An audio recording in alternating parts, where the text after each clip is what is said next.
지휘하신 윤성주 집사님은 부모님 회갑이 있으셔서 한국을 잠깐 방문하셨습니다. 안 계시는 동안 정형진 형제님께서 성가대를 이렇게 맡아서 섬겨주시겠는데 오늘 첫 선이셨는데 굉장히 또 새로운 찬양으로 함께 예배드리게 되어서 너무너무 감사드리고요. 또 여러분들께서도 많이 격려해 주시면 고맙겠습니다. 오늘 성가대 찬양 좋았죠? 예, 좋았으면 박수로 한번 격려하겠습니다. 예, 감사합니다. 수고 많으셨습니다. 예루살렘이라고 하는 이름의 도시가 있죠. 여러분들이 아마 잘 아실 겁니다. 유일하신 하나님을 믿는 세계 3대 종교, 기독교, 유대교, 그리고 이슬람교, 이 3대 종교의 성지로 알려져 있습니다. 그래서 예루살렘에 가면 유대인들은 과거 예루살렘 그 성전의 한쪽 벽이었던 통곡의 벽이라고 하는 곳에서 지금도 거기 가서 하나님께서 우리 민족에게 메시아를 보내셔서 이 온 세계를 우리 중심으로 통일시켜 주십시오. 그런 기도를 지금도 드리고 있죠. 이슬람교를 믿는 무슬림들에게는 그들의 가장 위대한 선지자 모하멧이 마지막으로 승천한 곳입니다. 그곳이.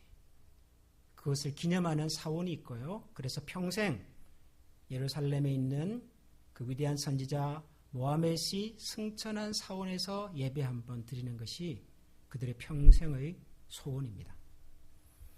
우리 기독교 신자들에게는 예수님께서 죽으시고 부활하시고 승천하신 그런 역사적인 모든 현장이 바로 이곳 예루살렘에 있죠. 그래서 해마다 매년 수많은 성도들이 예루살렘을 방문합니다.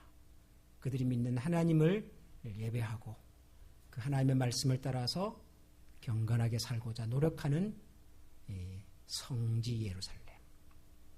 그런데 여러분이 예루살렘은 지금 이 지구촌에서 가장 불안하고 가장 위험한 도시입니다.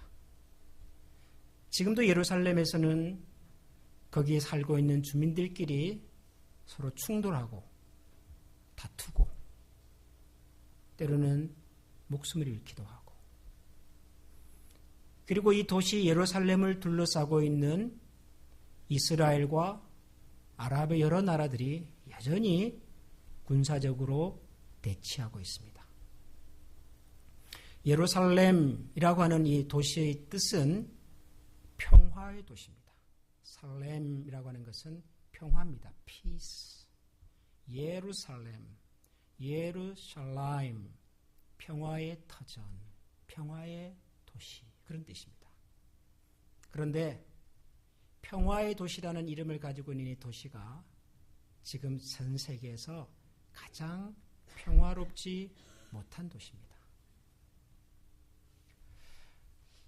예루살렘이라고 하는 이 도시가 그 이름과는 달리 왜 이렇게 위험하고 불안하고 어떻게 보면 이 21세기 우리가 살고 있는 이 지구촌에 가장 큰 긴장과 분쟁의 어떤 불씨를 가지고 있는 그런 도시가 되었을까?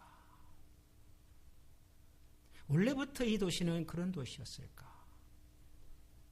예루살렘이라고 하는 도시는 어떻게 역사 속에 등장을 했을까? 오늘은 이 예루살렘에 대한 말씀을 같이 좀 생각해 보려고 합니다. 왜냐하면 이 예루살렘이 그냥 우리가 알고 있는 어느 나라의 수도 혹은 유명한 도시 정도가 아니라 성경에서는 굉장히 중요한 의미를 가지고 있기 때문입니다. 이 예루살렘이라고 하는 도시가 역사 속에 우리가 알고 있는 성경의 역사 현장으로 처음으로 등장하게 된 배경이 오늘 우리가 읽은 이 역대상 11장 내용입니다. 그래서 오늘 이 역대상 11장의 내용을 중심으로 해서 이 예루살렘에 관한 성경의 메시지를 우리가 잠깐 생각해 보려고 합니다. 여러분 역대상 11장은 여러분들이 오늘 오셔서 그냥 한번 읽으셔서 전후 맥락을 정확하게 이해 못하시는 분들이 혹 계시겠습니다마는 그냥 쉽게 말하면은 다윗이라고 하는 사람이 이스라엘의 새로운 왕으로 이제 등장하는 장면입니다. 다윗이. 원래 이스라엘의 왕은 누구죠? 사울이죠. 예, 이스라엘이라고 나라가 하나의 통일된 나라가 되어서 가장 먼저 왕이 되신 분은 사울이라고 하는 분이십니다. 그런데 그 사울은 블레셋과의 전쟁에 나갔다가 거기서 전사를 하고 맙니다. 그의 세 아들, 우리가 잘 아는 요나단을 비롯한 세 아들도 전쟁에서 다 목숨을 잃었습니다. 왕과 그의 아들들이 전쟁에서 전사를 해버렸습니다. 이스라엘 입장에서는 국가적인 위기가 닥친 거지요. 이런 어려운 상황 속에서 이스라엘 각 지파의 지도자들이 모여 이 위기의 이스라엘을 구원할 수 있는, 이 위기를 극복할 수 있는 새로운 지도자를 찾았는데 그 새로운 지도자가 누구였냐 하면 바로 다윗이었던 거죠.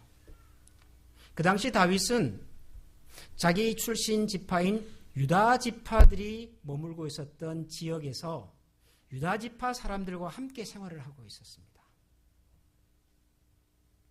유다 지파들의 본거지인 헤브론이라고 하는 도시에 머물면서 유다 지파 사람들을 모아서 힘을 기르고 국가적인 위기와 위험을 대비하고 있었죠.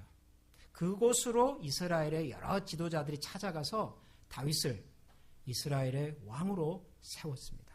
하나님께서 오래전 선지자 사무엘을 통해서 말씀하신 대로 이제 당신이 우리나라의 지도자입니다. 왕이 되어 주십시오.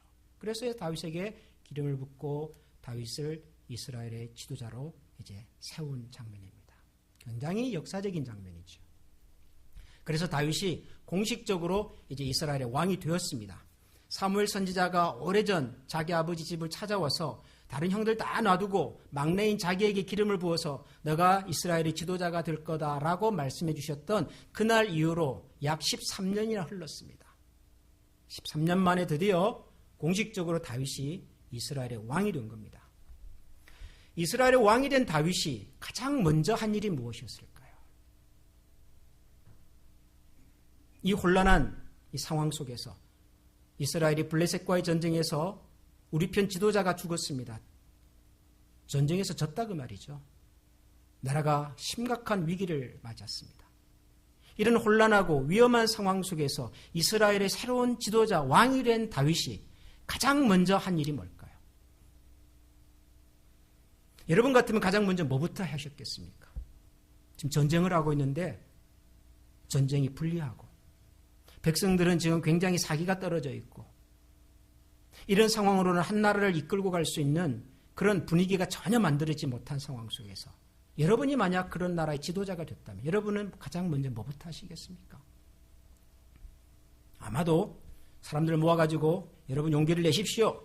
지금 우리가 비록 전쟁에서 조금 불리하고 있지만 우리는 이길 수 있습니다. 자, 다시 모이십시다. 힘을 냅시다. 전쟁터에 나가서 블레셋과의 전쟁을 한번 멋지게 이겨봅시다. 뭐 그러겠죠. 지도자들을 모아가지고 여러분들이 중요합니다. 여러분 중간 지도자들의 역할이 굉장히 중요합니다. 저를 믿어주십시오. 저를 따라와 주십시오. 저를 믿고 따라오면 이 위기를 반드시 우리가 극복할 수 있을 겁니다. 뭐 그렇게 얘기하겠죠. 백성들의 마음을 하나로 묶어가지고 전쟁에서 이길 수 있도록 아마 그렇게 하지 않았을까 생각합니다. 그런데 왕이 된 다윗이 가장 먼저 한 일은 의외의 일이었습니다. 사람들을 모아서 전쟁터에 나가서 다시 한번 이 전쟁을 멋지게 해봅시다. 그런 것이 아니라 다윗은 자기를 찾아온 지도자들과 백성들이 이끌고 여부스라고 하는 도시를 점령하러 갑니다. 여부스. 여부스라고 하는 도시는 그곳에 살고 있었던 사람들이 여부스 족속이기 때문에 여부스라고 부르던 도시입니다. 별로 유명한 도시가 아닙니다. 아무도 관심이 없었던 이 여부스라고 하는 도시로 다윗은 군사들을 이끌고 백성들을 이끌고 진격을 합니다. 그리고 전쟁을 해서 여부스를 얻습니다. 점령을 합니다. 성경에 보면 여부스와의 전쟁이 아주 재밌게 묘사가 되어 있습니다. 우리가 읽은 성경 이 역대상 11장에 보면 다윗이 온 이스라엘과 더불어 예루살렘 곧 여부스에 이르니 여부스 땅의 주민들이 거기에 거주하였다. 4절에 보면 그렇게 나오고 5절에는 이런 말씀이 있습니다. 여부스 원주민이 다윗에게 이르기를 네가 이리로 들어오지 못하리라.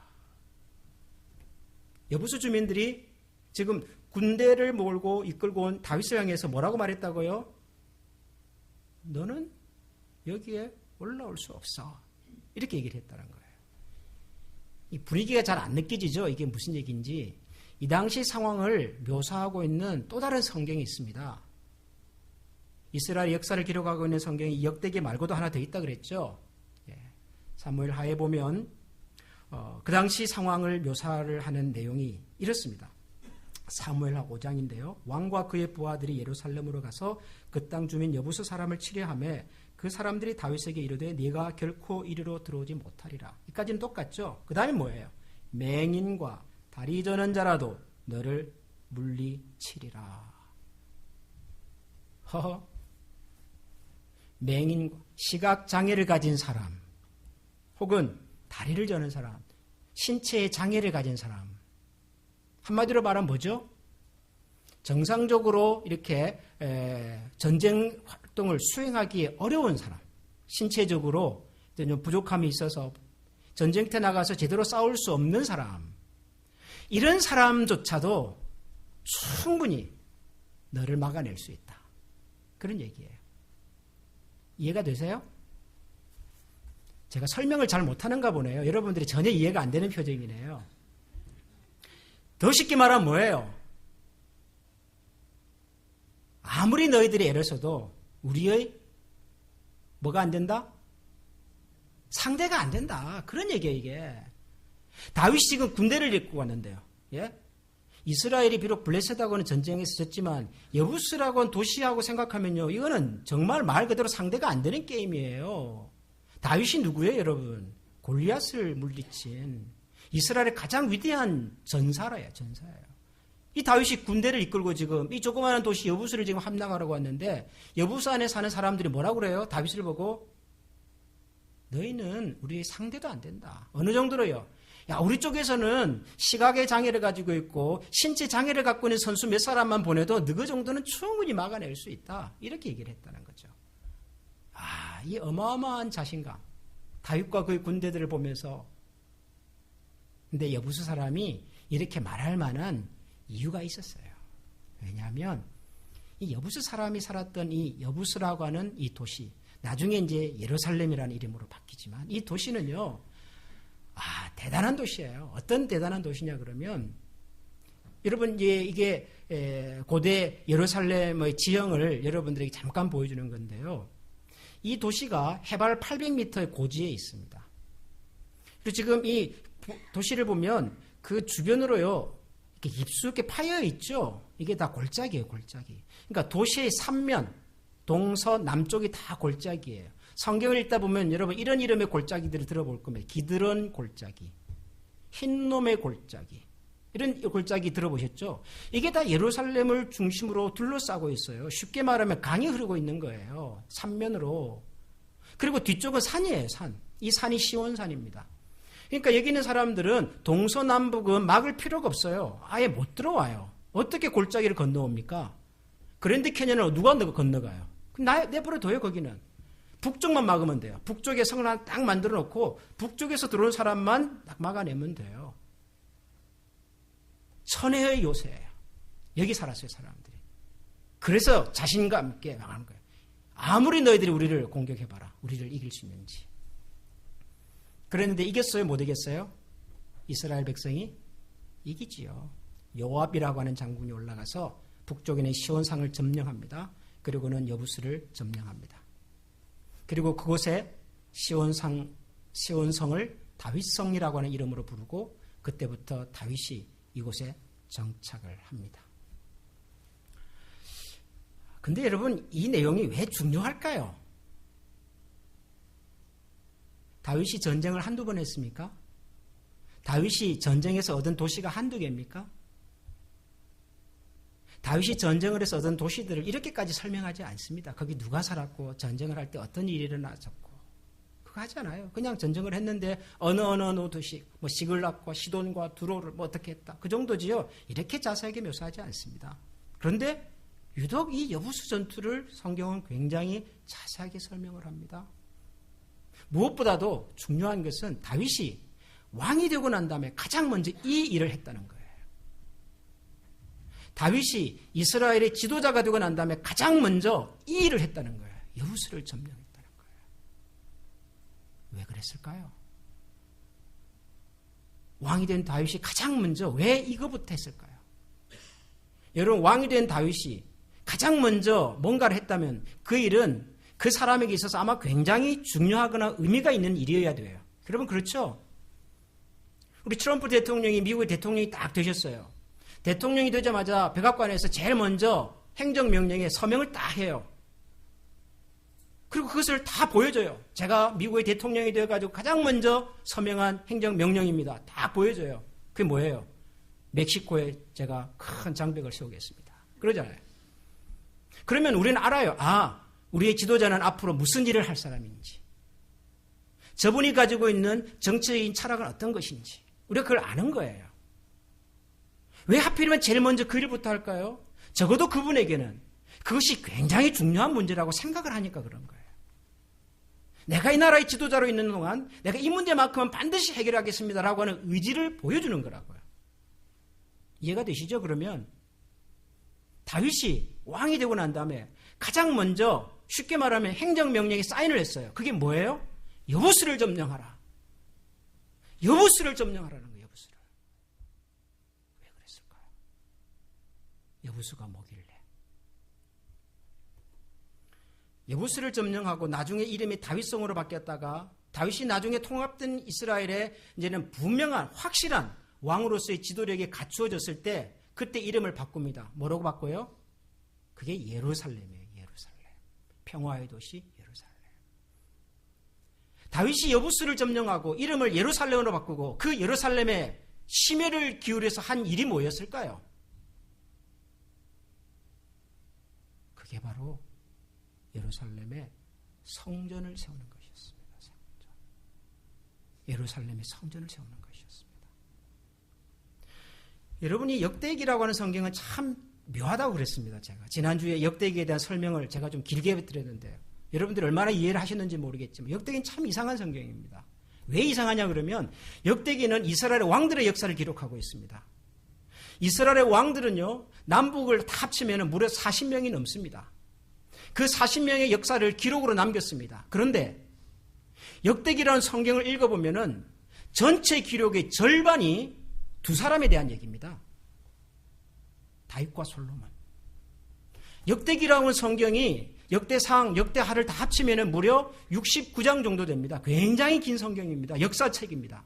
이 긴 역사의 절반이 단 두 사람 얘기라고요. 단 두 사람. 다윗과 솔로몬 얘기.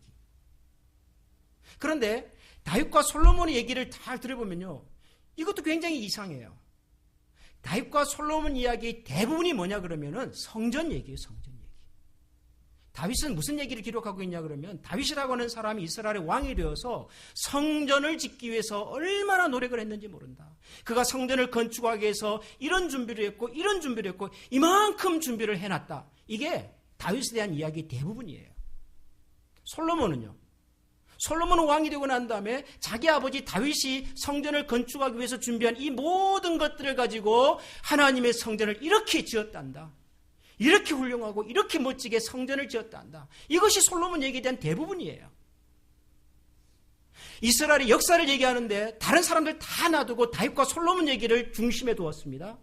다윗과 솔로몬 얘기 중에서도 많은 것들이 있는데 우리가 아는 다윗 얘기가 얼마나 많아요. 사무엘 선지자가 찾아와서 기름을 붓고 골리앗과 전쟁을 하고 친구 요나단을 만나고 사울 왕으로부터 미움을 받고 도망을 다니고 우리가 알고 있는 이 다윗에 대한 얘기가 얼마나 많습니까? 그런데 그런 얘기 하나도 나오지 않아요. 다윗이 누구냐? 다윗은 성전을 짓기 위해서 이렇게 준비한 사람이다. 그 얘기를 해요. 다윗은. 솔로몬이 누구냐? 솔로몬은 그의 아버지 다윗이 준비한 이 모든 것들을 가지고 성전을 지은 사람이다. 이 얘기를 해요. 성경은 다윗을 어떤 사람으로 소개하기를 원했던 걸까요? 성경은 다윗을 우리에게 어떤 사람으로 설명하기를 원했던 걸까요? 여러분들께서 역대상 11장 이후에 역대상을 한번 쭉 읽어보십시오. 역대상 마지막 29장까지를 읽어보십시오. 계속 다윗이 성전 준비하는 얘기입니다.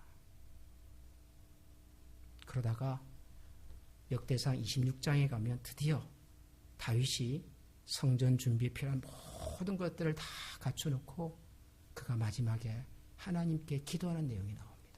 여러분, 이 역대상 26장을 한번 같이 보겠습니다.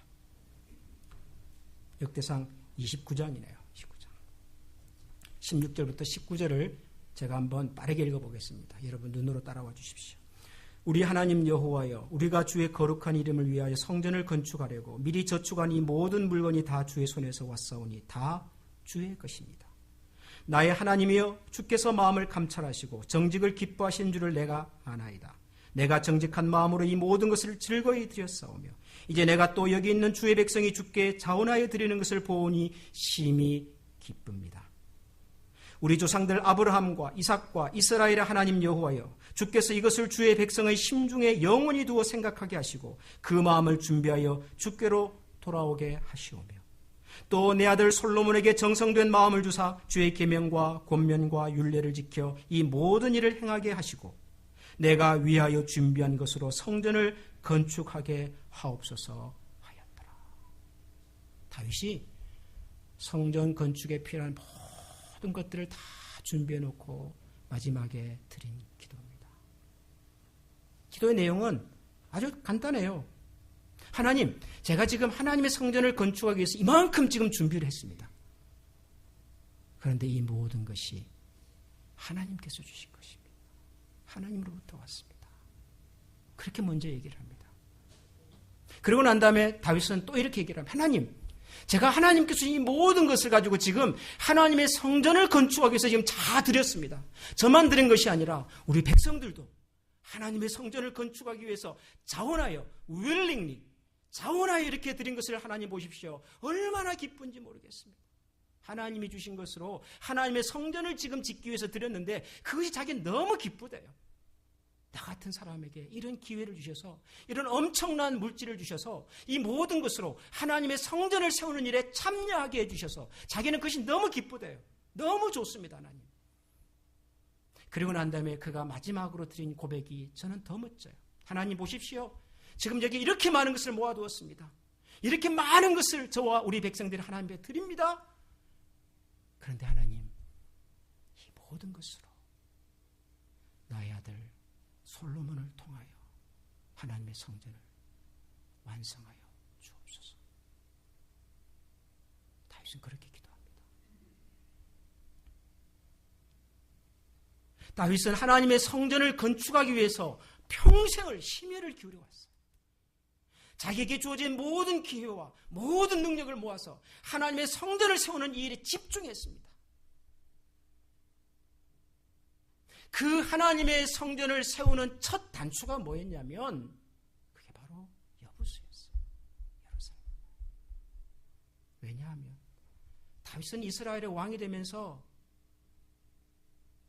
이 나라의 주인은, 이 나라가 새로운 나라가 될 수 있다면 이 새로운 나라의 주인은 이 나라의 백성도 아니고 이 나라의 왕도 아니고 이 나라의 주인은 하나님이라는 사실을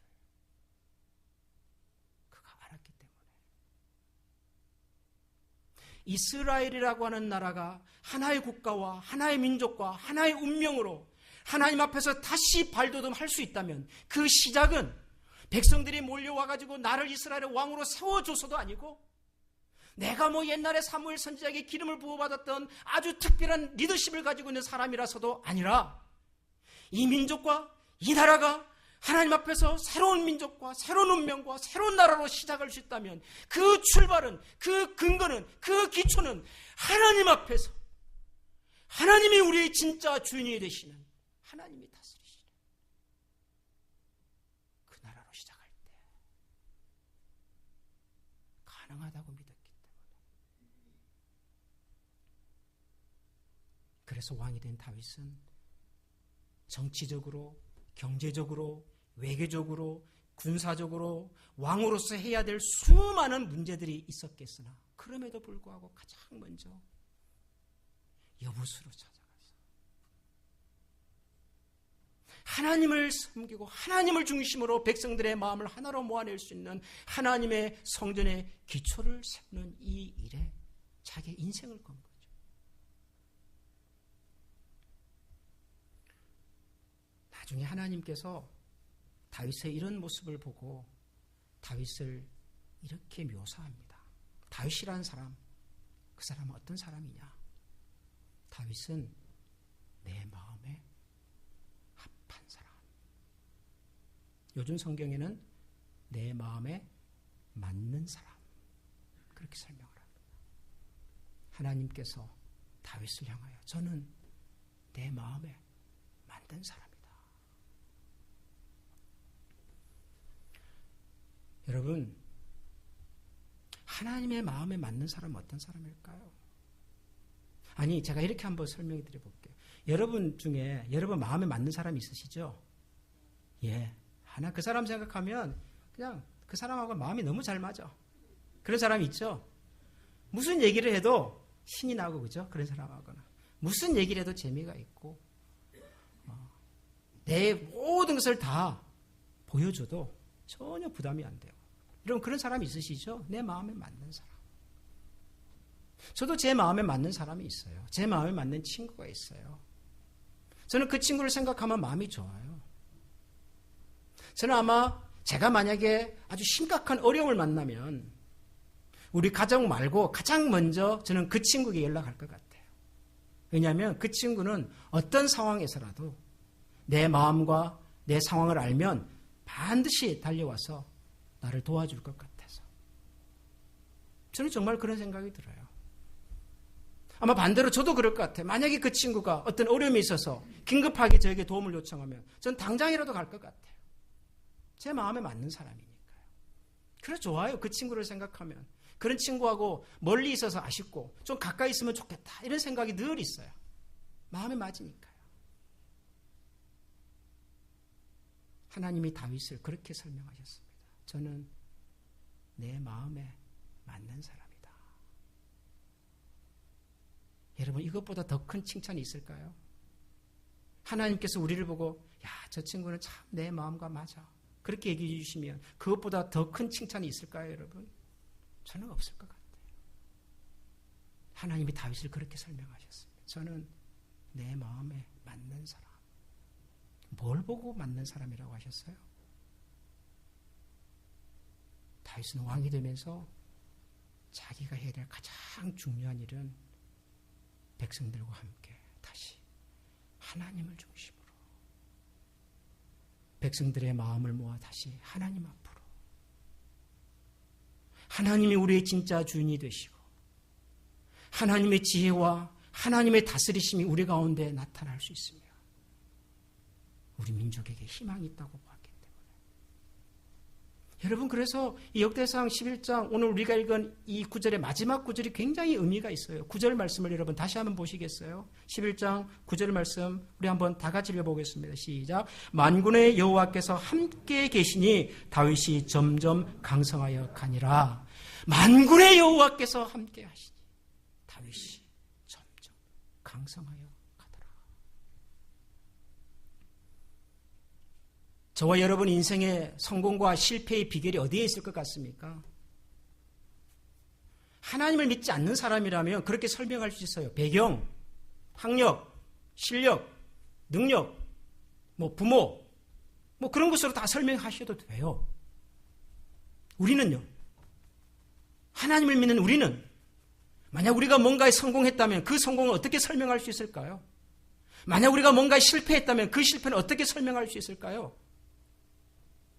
여러분, 아이러니하게도 이 다윗이 왕이 되는 장면 바로 앞에 나오는 이야기가 사울의 실패입니다. 사울이 왜 실패했는가를 얘기합니다. 사울이 하나님 앞에서 왜 실패할 수밖에 없었는가에 대한 성경의 해답이 뭔 줄 아세요? 저가 하나님을 등졌다. 하나님에게 등을 돌렸다. 사울의 실패의 원인을 성경은 아주 쉽게 말합니다. 저가 하나님에게 등을 돌렸다. 그게 사울 실패의 이유입니다. 다윗이 성공했다면, 우리가 알고 있는 다윗의 성공의 이유는 성경은 이렇게 말합니다. 만군의 여호와께서 함께 하시니. 우리가 회복해야 될 것이 여러분 뭔 것 같으세요? 내가 다시 생각과 마음을 집중해야 될 것이 뭔 것 같으세요? 여러분, 우리 교회가 심혈을 기울여서 집중해야 될 것이 뭔 것 같으세요? 사람이 더 모이는 겁니까? 멋지게 교회당을 짓는 겁니까? 우리의 마음과 생각을 모아서 다시 주목해야 하는 것은 하나님이 우리의 주인이 되시는 겁니다. 우리가 진짜로 하나님의 자녀가 되는 것입니다. 하나님의 지배와 하나님의 생각과 하나님의 마음이 나를 통해서 온전하게 드러나는 것입니다.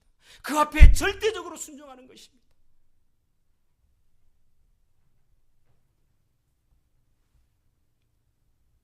저는 우리 교회가, 우리 자신이 이 시대에 이 일을 해가기를 기대하고 소원합니다.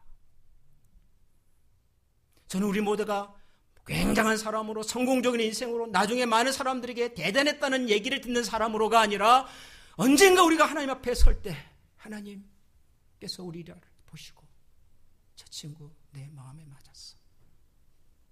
저는 우리 모두가 하나님께 그런 평가를 들을 수 있기를 원합니다.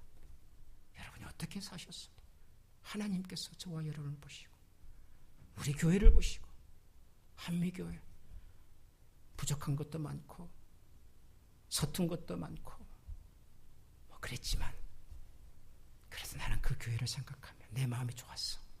내 마음에 드는 교회. 저는 우리 교회가 그런 교회가 되면 좋겠습니다. 사랑하는 성도 여러분, 우리 모두가 하나님 앞에 서는 그날까지 하나님의 마음에 맞는 사람으로 살아가도록 다시 한번 노력하고 결단하고 헌신하십시다. 하나님의 중심이 회복이 되면 우리 모든 주변의 문제들은 그 자리에서부터 새로운 희망과 가능성을 얻게 될 것입니다. 바라기는 저와 여러분의 삶 속에 찾아온 모든 문제의 첫 해법을 다시금 하나님을 기억하고 하나님 앞에 나와 그분의 음성을 가슴에 깊이 새기는 이 자리에서 시작할 수 있기를 주님의 이름으로 축원합니다. 기도하겠습니다. 하나님 아버지,